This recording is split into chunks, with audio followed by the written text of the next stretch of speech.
Good morning, guys. Welcome back to my channel. This is Coach DC from All 22 Films. I'm going to talk about the Ravens-Vikings matchup in Week 2 of the preseason in Minnesota this afternoon, but really reflect on a little bit of the 2 days of joint practices that these teams, put up from a defensive perspective. All reports are that Jesse Minter, Anthony Weaver's defense was dominant, but similarly on the other side, Brian Flores' side was as well. It shouldn't be surprising, right, for the Vikings offensive situation with Kyler Murray and J.J. McCarthy, and that's been the weaker side in Minnesota for a while anyway. Now, obviously, the outlier there, or what goes against that statement, is that they have Justin Jefferson. But I mean, from a structural standpoint, Brian Flores is the heart and soul of that Minnesota franchise to me. You may have a different opinion. He consistently puts out defenses that play their own brand, their own structure, from a blitz standpoint, coverage dynamic, how much he's able to get to the quarterback, number one, but how unique some of the schemes are. Stunts, blitzes, whatever you want to call them. The Ravens' second stringers, whoever gets out there on the field today, they're obviously fighting an uphill battle going against a Flores defense, even though he'll be relying on rookies, second stringers, and third stringers, of course, in the second half.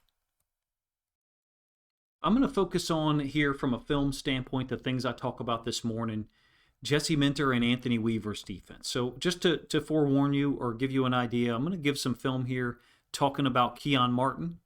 In particular, focus on the first possession of the third quarter from last week's game against the Eagles. Clearly, it was a dominant effort from the Ravens defense. Keon Martin, I thought, led the way. In fact, he played so well that I'm not so sure how much we actually see him on the field today in Minnesota. He's been that good in my opinion. I've got 4 plays here to talk about from a Keon Martin standpoint, and then I am going to spend some time reviewing data that I collected, or I should say that I tracked from the Ravens defense. I think I've completely got the first 8 possessions filled out from the preseason game number 1 against the Eagles. In a typical week in the regular season, I expect to be able to finish the entire game of charting, but it's going to get quite difficult, to be honest with you, to keep up with live, number 1. Number 2, to find time during the week when I'm producing so much content. So we're going to talk about this play on the first possession. It is a 2nd and 12. The Eagles had a holding call on this first drive. It's a jet sweep concept into the boundary, which is where a lot of teams at the NFL run jet sweep because it's away from the nickel defender. Well, it's supposed to be. In this case, because Baltimore's playing man, Keon Martin is going with the guy in motion. It's a jet dive concept. So the jet sweep is illustrated by that blue line, and the dive by the running back is opposite or in the opposite direction of it. Hopefully I said that in a way that makes sense. You can see the horizontal threat that you've got. In addition, Mike Green as the edge defender / OLB, he's being left unblocked. The tight end is arc releasing around him. Increasingly at the NFL level, these guys don't respond to keys that are right in front of their face, meaning the tight end. At most other levels of football, you would ask him. I know that we're zoomed in or magnified a little bit from a Green perspective, but hopefully you can see this well enough. You would respond to that tight end, whatever the read is, okay, whether it's feet, hands, chest, the side of the face mask that opens up to you, what have you. In any case, Green steps down, the jet sweep gets outside of him, and Keon Martin really shouldn't be there. Now, it is man, and that is his man who's getting the football, even though it's a run concept. Jet action is a real pain at pretty much every level of football, especially when you can execute it really smoothly like Dalton does here. You can see the handoff happening right there, and then the play fake to the running back happening a little bit later. But it's an option conceptually response for the Ravens, meaning you've got certain guys responsible for the dive. All of these guys here, even the 2 inside linebackers, how they responded or where they stepped, and then other players who could play the jet or the sweep. In this case, they're not able to get this guy blocked up. They don't have to get that guy blocked up, nor did they block Mike Green. From a Ravens standpoint, we end up being 4-on-3 because of 2 reasons. Number 1, it happens to be man on this particular play. Number 2, because of the speed and the reactions of Keon Martin. 3 more plays to talk about here. They are consecutive, in fact. On the opening drive for the Eagles, of the third quarter. So this is an 11 personnel group. Minter and Weaver have responded with our nickel structure. So it's 2 high safeties. There's the nickel DB, Keon Martin. And when we show and talk about the data here in a couple of minutes, I'm going to use phrases like this one, nickel 2. And what that means is, what's the presentation of the defense? Nickel, from a personnel standpoint. 2 illustrates 2 high safety structure. In any case, it's a run. It's supposed to be a downhill run. And Keon Martin overwhelms the wide receiver. I think it's Covey, who just really, A, doesn't have a chance here, and B, doesn't really give a great effort at all in the beginning of this snap. In addition to that, this defensive tackle is stunting across the center's face, so he's stepping to the top side of our screen or to the left from a Ravens defensive standpoint. You'll kind of catch him here a little bit before I zoom in or magnify, but you can see it turns into a swim move here against the center. That combined with Adisa Isaac stepping down and functionally being double teamed by the left tackle and left guard means that you've got a defensive tackle in penetration, Keon Martin off the edge winning. It was a very poor rep, if you ask me, from the wide receiver. Ends up being a loss of 3. Like I said, keep in mind, this is the very next snap. This is Philadelphia's opening possession of the third quarter. Defensively, we've been in control throughout the first half. I have the 2 safety structure highlighted. I think in the data that I'm going to display for you here in a moment, I called this nickel 3. So the reason why I call it nickel 3 is because even though you obviously have 2 safeties lined up together and Keon Martin at the nickel set to the field, the ball is just inside the left hash, so perhaps you would prefer that it be designated as the ball in the middle of the hashes. In any case, the rotation that we show a little bit early ends up being almost like nickel 3. So when I say nickel 3, we've now added Keon Martin as a 3rd level defender, 1st level of the defense, 2nd level of the defense here, and then this is the 3rd level. That's hence the phrase or the term nickel 3. From an Eagles standpoint, they're trying to attack into the boundary. My guess is they're expecting man, and so they're hoping that Eli Stowers, the tight end, can beat the will linebacker and or the boundary side safety if those guys are going to spin down and be responsible for him from a man perspective. But that's not what we do. Minter and Weaver do a great job of mixing things up anyway. Here, another situation where Eli Stowers catches the football and he's being triangulated or tackled by 2 players quickly. This happened again earlier, I should say, at the end of the second quarter. It's a great response from TJ Tampa. He's got eyes on the quarterback. The receiver's route is out leveraging him, meaning it's closer to the sideline than he is. Great response from Tampa on a low tackle. Keon Martin's not involved being targeted and or part of the tackle. I'm just showing you these 3 plays in quick succession because of how versatile he is from a post-snap reaction standpoint, but also his usage/utilization.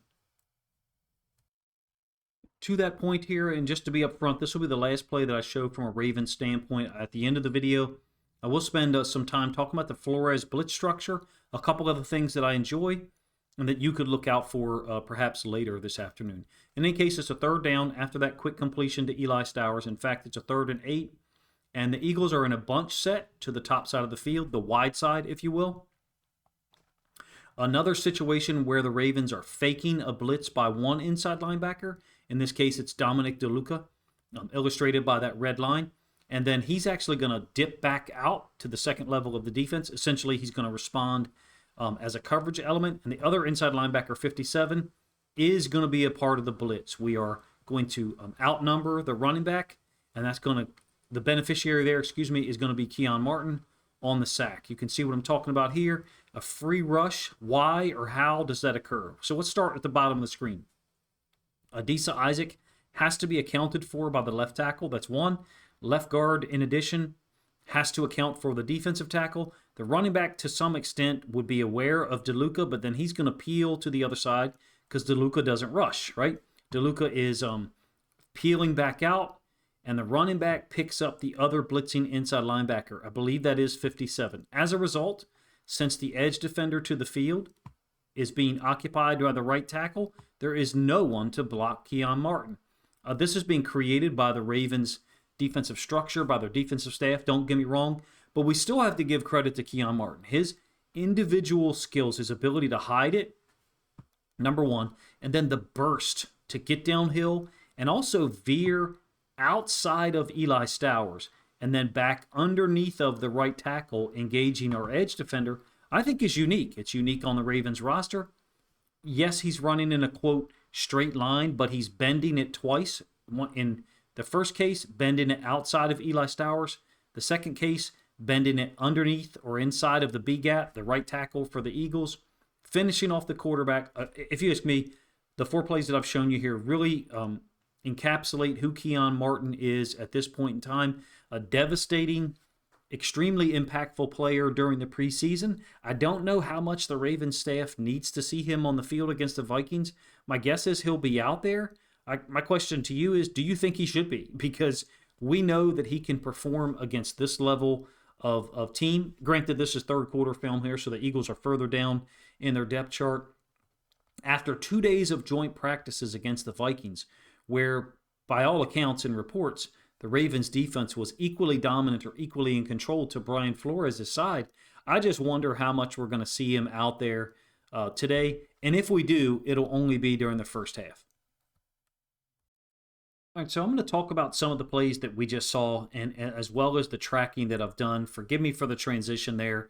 Hopefully it wasn't too obtrusive for your eyes, but I have 2 columns highlighted, and just to be upfront, only have 7 possessions tracked from last week's game.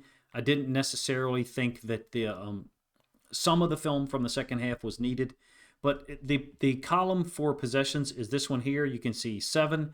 I skipped 6 because that was the 2 plays at the end of the third quarter, end of the second quarter for the Eagles following Keely Ringo's interception. This column here is the quarter where the possessions or the drives occurred. So you can see first quarter, second quarter, and then third, I've only got 1 possession tracked.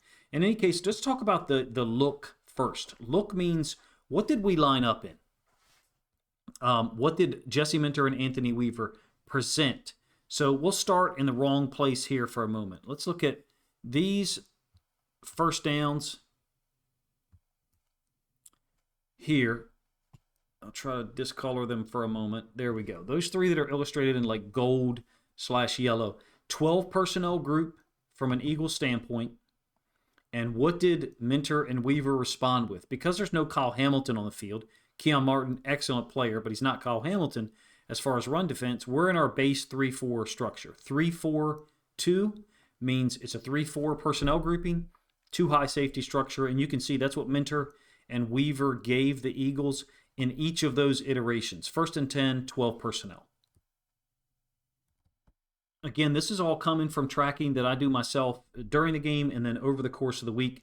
I do like to share it, but to be upfront, it's generally for myself, meaning I'm going to use this during the course of the season to help me track information like this. Let's say if I wanted to look at how often we were in nickel 2 versus nickel 1. Now, admittedly, we do have 1 tracked data point from this game in nickel 3. That's the one that I showed you from the opening possession of the third quarter a moment ago. If you recall, it's the quick pass to Eli Stowers in the flats where TJ Tampa makes the tackle. I have that classified as a Tampa 2, but Jesse Minter and Anthony Weaver, they may refer to it in some other form or fashion. There is another play that should be classified as nickel 3, but it occurred on that 6th possession, the one at the end of the second quarter that I told you earlier that I didn't track at all. In any case, nickel 2, nickel 1 was used heavily against the Eagles. Let's go to nickel 2 for a moment so you can see the consistency with which you got nickel 2 response from a presentation standpoint to the Eagles being in 11 personnel in each one of those situations. So within the Minter/Weaver system or structure, there is some consistency as far as responses go. What I'm hoping to do over the course of the season, keep in mind, like I said, this is a very small sample size, only 7 possessions, technically 6 from 1 preseason game. What I'm hoping to do over the course of the season is be able to do stuff like this. Let's clear this from a coverage standpoint. This is the other column that I have highlighted in light red or pink. And let's go to 3-3. Now, what I have called 3-3 means 3 deep, 3 under, what I will pretty much synonymously refer to as a zone blitz.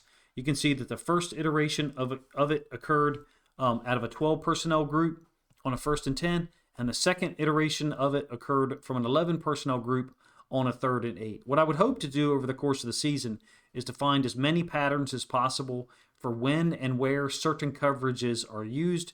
In addition, we did get one example this past week of the glitch blitz here. It was on a 3rd and 6 in the first quarter.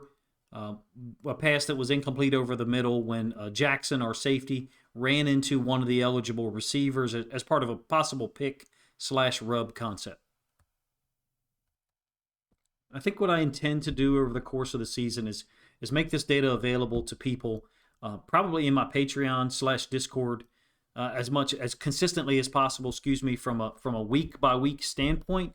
I do not expect to share the season long data until we get to probably week 3 or 4, and we've got more than just a small sample size you see here.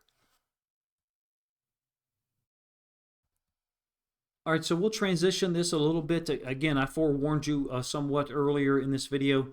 I recognize that Ravens fans may not want to watch Vikings film. Vikings fans, if you are tuning in, first of all, I appreciate you. Second of all, may not want to watch Ravens film. Nonetheless, I want to call your attention, regardless of who you are, to the structure with which Flores can and I think will attack Baltimore's offense today.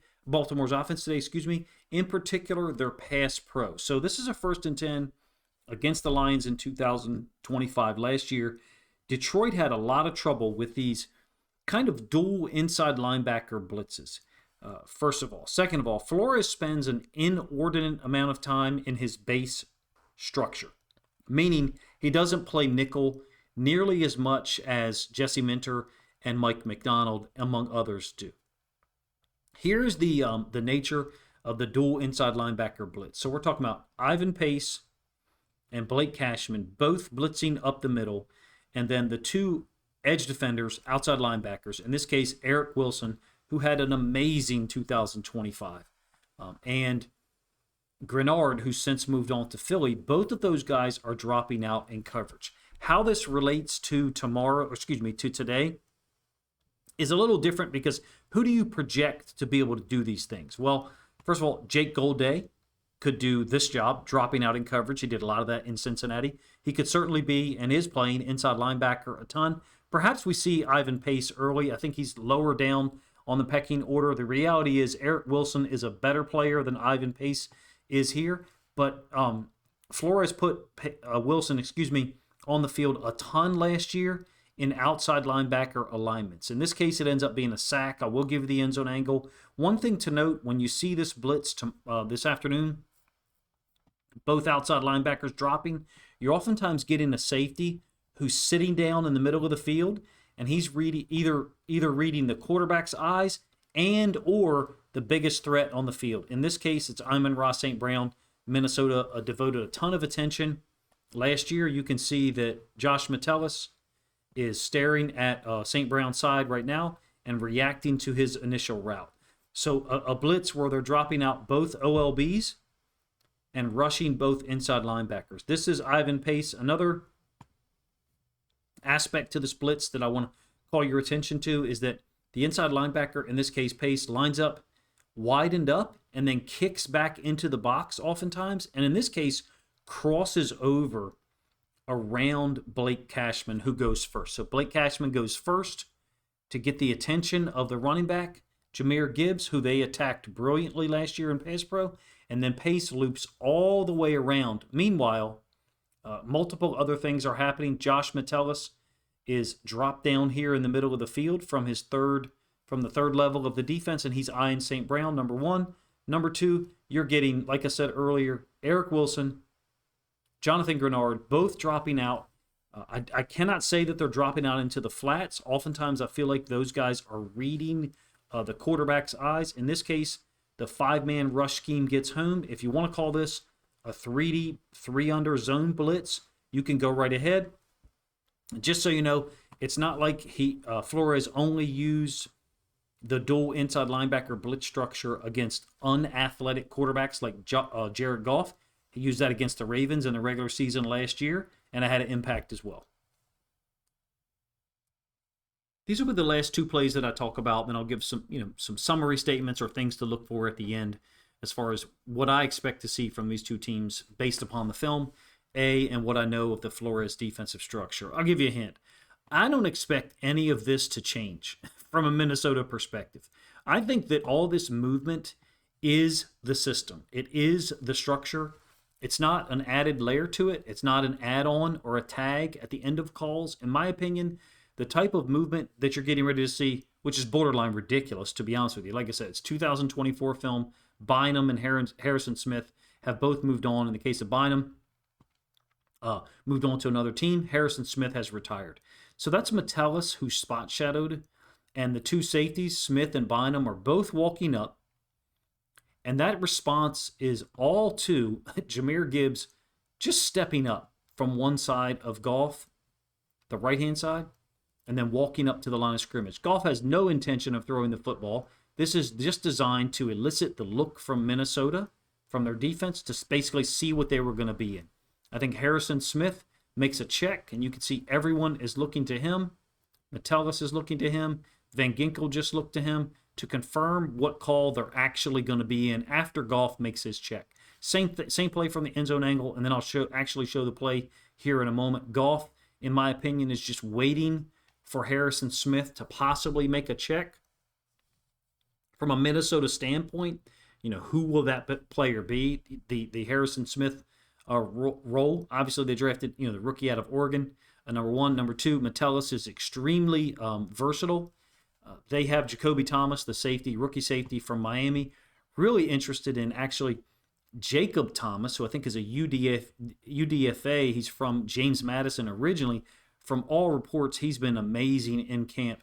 In any case, Minnesota did all that work to move people around. Harrison Smith, Bynum, Josh Metellus, some of the guys up front, to then just get in a stick split zero look on a 3rd and 12. So here's the routes, the way they work out. St. Brown's going to motion all the way across, so he's going to eventually run a dig, and they're trying to clear out that side of the field, the boundary, the short side of the field, so that Josh Reynolds can run on top of it. This is both a successful play for the Lions and the Vikings, in my opinion. Keep in mind, it's a 3rd and 12. The risk here from a Lions standpoint, or for any rookie quarterback, for any young quarterback, dealing with it today against Minnesota, is this dropping out nature. And again, it happens to be Metellus. I know he's not going to play in today's game, all right, guys? But the backside drag is almost indefensible for these coverage concepts. In this case, Metellus is trying to get in the window of Goff, number one. Number two, you do have a DB who peeled off, and he'll make the tackle. From a Minnesota standpoint, it's successful, right? Because they forced a 4th and 5.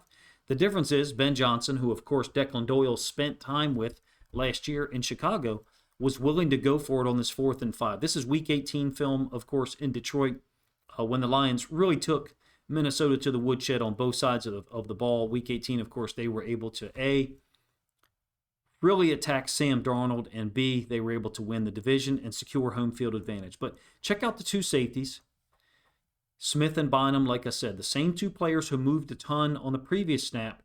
Now watch what they do. So first of all, they switch sides. Bynum is into the boundary. Harrison is set up to the field. Harrison Smith, is set up to the field. They switch sides, number one. Number two, then they roll the boundary side corner back, essentially to take the place of where Bynum was lined up 3 or 4 seconds ago. I'll give you the end zone angle of this one. I think Goff is using the motion to figure out information, number one. Number two, he understands once they get into this stick split zero look here, that he's probably on the train tracks. And this is one of the things about Brian Flores that I really appreciate. I think he is willing at times to give up completions, maybe even a conversion on third down, but not big plays, in order to get a free rusher to get a quarterback hit. And I don't think there's anything wrong with that. That's the nature of football. If you are not willing or able to protect your quarterback, and we can put some solid shots on him in the first quarter that could absolutely act as a body shot in mixed martial arts or karate or boxing, excuse me, and put you at a disadvantage offensively against us because your quarterback is somewhat compromised. Now, that's not what happened here. Like I said, Detroit wins the football game, number one. Number two, on this particular play of 4th and 5, again, it's the same route that I talked about a moment ago from a Josh Reynolds standpoint, only now it's Jamison Williams. I will give you the all-22 angle of this one. So Jamison Williams is located here into the boundary. It's the underneath drag that is very difficult for these sticks blitz zero coverages to account for. Goff takes a huge shot. You can see that the ball is out. Jamison Williams going to run right onto it. Functionally, you've got mesh here between St. Brown and Jamison Williams. Williams runs onto the open space. From the all-22, you'll get a really great idea of the space that I'm talking about. It's sticks. Sticks blitz zero. You got all these guys lined up here as potential rushers. Not necessarily as much movement pre-snap as we saw on the last play, the 3rd and 12. These guys are, first of all, Brian Flores is the guy who unveiled this sticks blitz zero look against Lamar Jackson years ago. These guys are not playing man. This is not a man technique. They may end up matching man. They're looking at the quarterback because they know the ball's got to be thrown early. You got to get the ball out early. And in this case, since Williams is crossing from one side of the field to the other, these DBs are otherwise occupied with receivers that emanated or started out lined up on their side of the field. Hopefully I said that in a way that makes sense. Here's Metellus getting the big hit. Again, I know we're not going to see him today out on the field, and we're obviously not going to see Stephon Gilmore, who's since retired at this point. Flores uses anyone and everyone, and those guys execute. I think the second stringers, the third stringers are going to be out there today, and they're going to be running this crazy stuff. Maybe they won't run stick split zero a ton. Maybe they showed it to our coaching staff and players during the joint practices so that we as Ravens coaches, and players could gauge and adjudge our own reaction and ability to execute against it.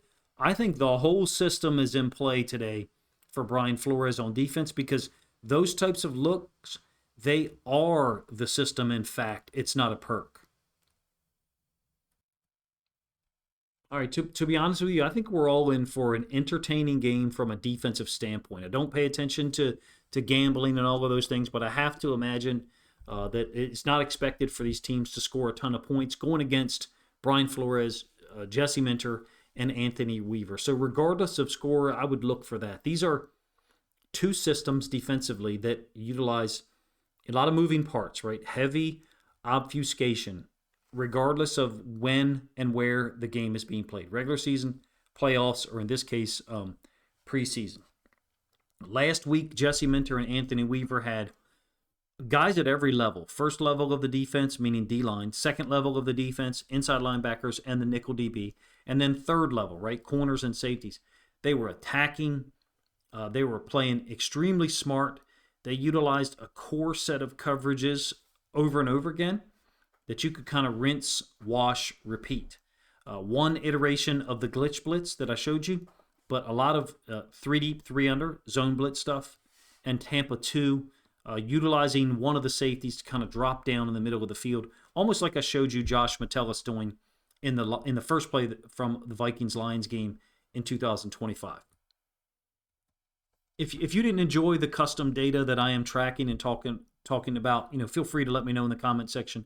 I don't plan on talking for 6 or 8 or 10 minutes about the data necessarily, just perhaps referring to it at times over the course of the season for the Ravens defense. I do feel like, actually I know, there was heavy usage of a Tampa 2 with the nickel rolling back like Keon Martin did on that 2nd and 13 that I showed you from the first possession of the third quarter. Keon Martin rolling back from a nickel standpoint to being a half-field defender, and the other safety dropping down in the middle of the field, kind of sitting there in almost that Mike linebacker role. But the difference is back's not turned in a traditional Tampa 2, Back isn't turned running with a vertical. They can kind of sit down and squat down and have eyes in front on either the receiver and or the quarterback. Some iterations of man free or cover one used by Minter and Weaver, don't get me wrong. I just wanted to show you some of the data that I've tracked so that when I refer to it, you know I've actually done the work.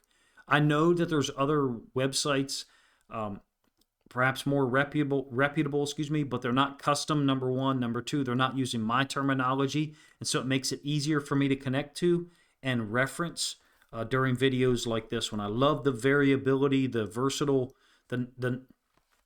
versatility that Keon Martin offers, but I love the variability in coverage structure from a pre-snap standpoint to how things look post-snap. Minter, and Weaver had those guys prepared for all of the looks. Flores is in the same, to me, in the same vein. The only difference is he's going to be threaten more, mug / sticks, blitz zero looks. I'm really looking forward to this game. I think this is going to be our last chance to see Keon Martin out there. Some of the offensive linemen may or may not get attempts to play today. Gwynn, Posich, the injury to Pinter obviously impacts that.